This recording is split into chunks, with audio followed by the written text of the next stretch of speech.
Je pense que c'était une très mauvaise idée. D'abord, c'est curieux Bon, il y a un problème de méthode. La majorité se réfère souvent au programme du président, enfin, du candidat Macron qui s'applique. Pour le coup, ce sujet n'était absolument pas dans le programme du candidat Macron. Il est né comme ça, dans la tête d'un député, même pas discuter avec son co-rapporteur. Bon, la méthode est pas très correcte. Et puis, en plus, c'est un grand cafouillage dans la majorité. Vous avez entendu la ministre qui dément les propos du rapporteur, un autre député, président d'une commission, qui dément également les propos du rapporteur. Donc, grand cafouillage dans la majorité. Mais pour revenir sur le fond, c'est une mauvaise idée parce que il y a deux choses dans la politique familiale. Il y a le quotient familial qui permet d'avoir un abattement sur les impôts, et quels que soient ses revenus, mais j'ai envie de dire en fonction,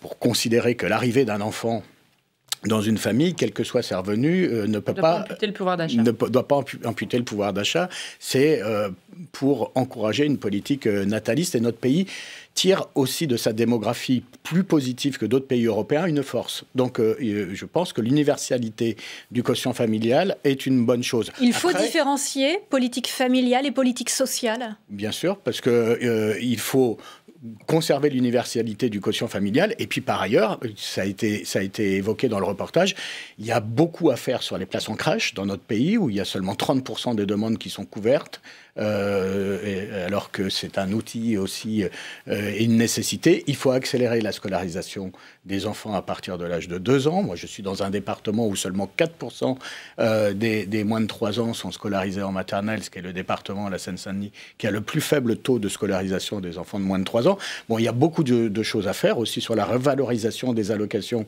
familiales, notamment pour les familles les plus modestes. Mais on ne peut pas... Il y a toujours un piège avec ce gouvernement. Ils font un peu la même chose sur les cotisations sociales.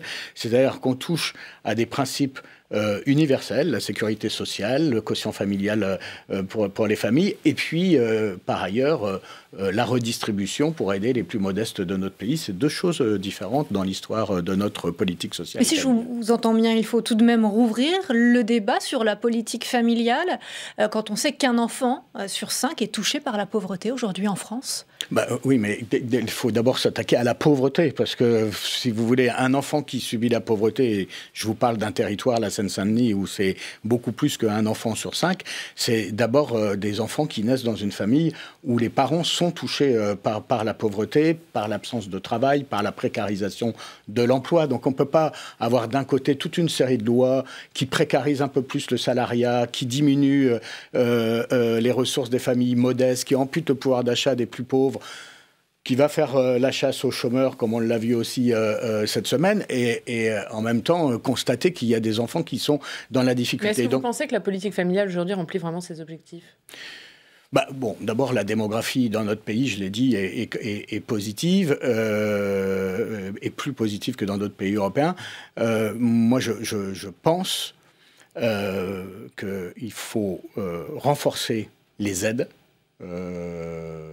à travers les allocations familiales, ce qui est autre chose que... C'est donc sur les allocations familiales qu'il faut jouer aujourd'hui. Les allocations et l'accompagnement de l'arrivée de l'enfant dans la famille, c'est-à-dire les congés maternité et les congés paternité qui doivent être plus longs, les places en crèche augmenter. Il faut, je pense, un grand plan de création de places en crèche dans ce pays. C'est à la fois de l'emploi et puis des choses positives aussi pour l'insertion de l'enfant, parce qu'un enfant...